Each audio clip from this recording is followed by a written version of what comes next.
Assalamualaikum warahmatullahi wabarakatuh. Oke teman-teman, pada siang hari ini kita akan membahas mengenai sebuah negara yang bersejarah, di mana negara ini mengakhiri sebuah orde kekhalifahan. Nah, seperti yang kita tahu kan, kita memiliki beberapa peradaban. Yang pertama, peradaban para anbiya. Yang kedua, pada Khulafaur Rasyidin. Yang ketiga, khalifahan. Dan yang keempat adalah zaman yang dimana disebut dengan zaman kebebasan.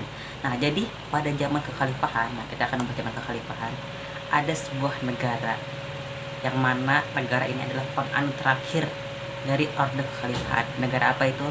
Mari kita simak penjelasan berikut ini. Check it out. Baiklah, saya akan menjelaskan sedikit mengenai sejarah terbentuknya negara Turki atau dikenal dengan Negara Republik Turki Utsmani.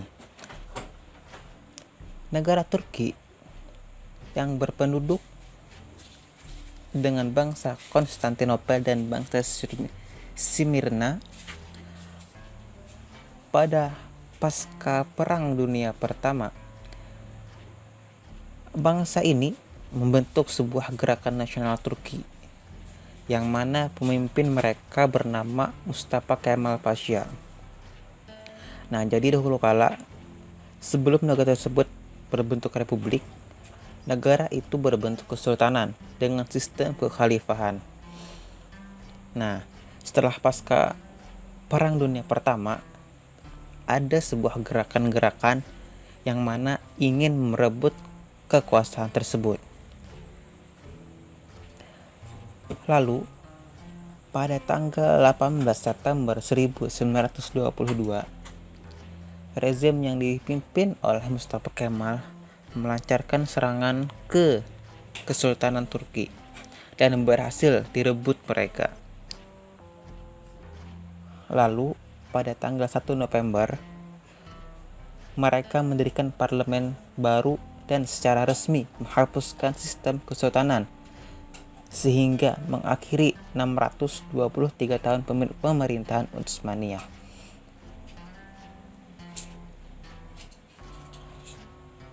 Lalu,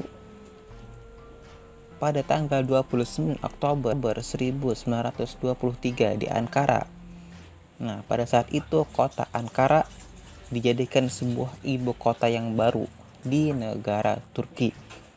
Mereka melakukan sebuah perjanjian yang bernama Perjanjian Lausanne yang menetapkan bahwa populasi antara Yunani dan Turki, di mana ada 1,1 juta orang Yunani meninggalkan Turki menuju Yunani dan 380.000 umat Muslim dari Yunani pindah ke Turki. Mengenai sistem pemerintahan, kesatuan republik dan hukum di sana, Turki merupakan bentuk negara yang berbentuk republik dengan presiden yang pertama yaitu Mustafa Kemal. Setelah terjadi perebutan kekuasaan tersebut, maka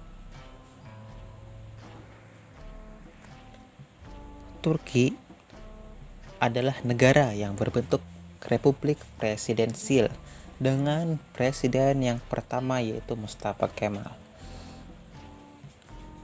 Setelah berjalan bertahun-tahun, lambat laun, dan pergantian presiden, dan pada tanggal 9 Juli 2018, Turki melakukan sebuah demokrasi atau pemilihan presiden dengan menggunakan pemungutan suara.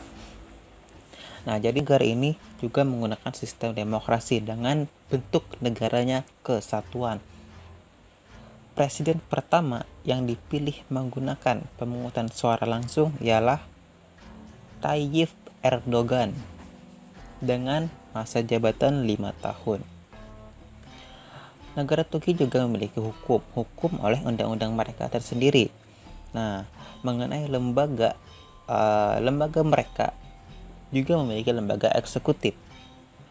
Lembaga eksekutif ini dijalankan oleh Perdana Menteri dan Dewan Menteri yang berbentuk pemerintah. Nah, jadi Perdana Menteri dan Dewan Menteri ini dibentuk oleh pemerintah. Sedangkan kekuasaan legislatif itu dipegang oleh Parlemen Unikameral, Majelis Agung Nasional Turki.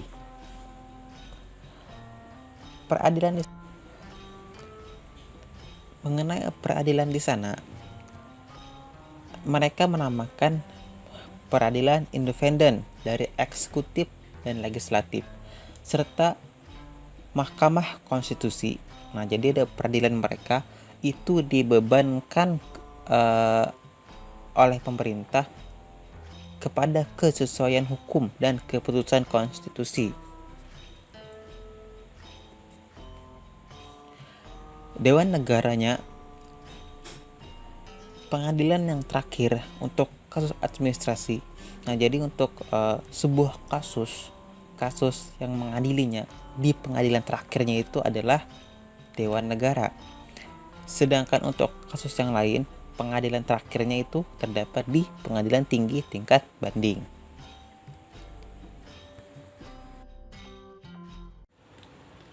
Nah, seperti itu teman-teman, sedikit mengenai tentang negara Turki. Nah, mudah-mudahan yang sedikit itu bisa dipahami dan bermanfaat bagi kita semua. Saya akhiri. Wassalamualaikum warahmatullahi wabarakatuh.